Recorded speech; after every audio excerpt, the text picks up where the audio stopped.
புனித Hungary Margaret. இவர் ஹங்கேரியில் பிறந்தார். இவர் தைரியத்தின் பாதுகாவலர் ஆவார். உலகத்தின் எல்லா ஆடம்பரங்களையும் பெற்ற ஒரு இளவரசியாய் பிறந்தவர் மார்க்ரெட். ஆனால் எளிமையான ஒரு துறவியாக வாழ இவள் விரும்பினாள். இராணுவ ஆட்சியின் போது ஹங்கேரியின் அரசராய் இருந்த அரசர் 4ஆம் பேலாதான் இவளது தந்தை. இவள் பிறந்தவுடனேயே இவளது பெற்றோர்கள் எதிரிகளிடமிருந்து காப்பாற்றப்பட்டால் இவளை கடவுளுக்கு அர்ப்பணிப்பதாக வேண்டியிருந்தனர். பேலா வெற்றி பெற்றார்.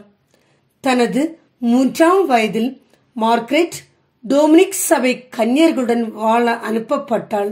சிறிது காலத்திற்கு பின் இவளது தந்தை இவளுக்கென்று ஒரு துறவற மடத்தை தானியூப் ஆற்றின் தீவில் கட்டி கொடுத்தார்.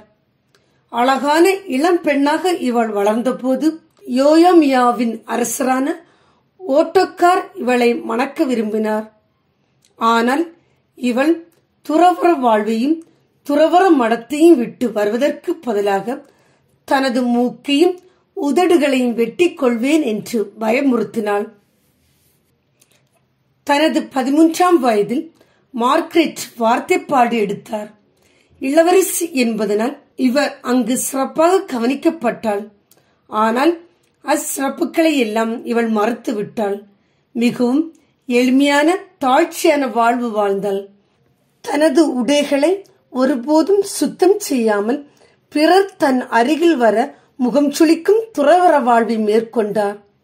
தபசு காலத்தில் பிற கன்னியர்கள் இவளது உடல் நலம் குறித்து கவலைப்படும் அளவிற்கு நோன்பிருந்தார். தன்னுடைய புதுமையினால் வேலைக்கார பெண்ணின் உயிரை காப்பாற்றியிருக்கிறாள். இவள் நல்லவள், மிகவும் புனிதமானவள்.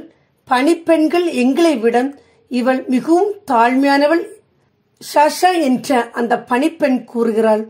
தனது 28ஆம் வயதில் மார்க்ரெட் இறந்தாள். இவரது நினைவு நாள் ஜனவரி 18 ஆகும். ஜெபம். தாழ்மையை கற்றுத்தந்த இறைவா, தன்னை தாழ்த்துகிறவன் உயர்த்தப்படுவான் என்ற விவிலிய இறைவாக்கிற்கிணங்க நாங்கள் எங்களை தாழ்த்தி உமது பணியான நற்செய்தி பணியை எங்கள் வாழ்வின் முதல் பணியாக எடுத்துக்கொண்டு தாழ்மையோடு உமது புகழை எங்கும் பரப்ப கிருபை செய்யும். ஆமீன். புனித ஹங்கேரி மார்க்ரெட் எங்களுக்காக வேண்டிக் கொள்ளும்.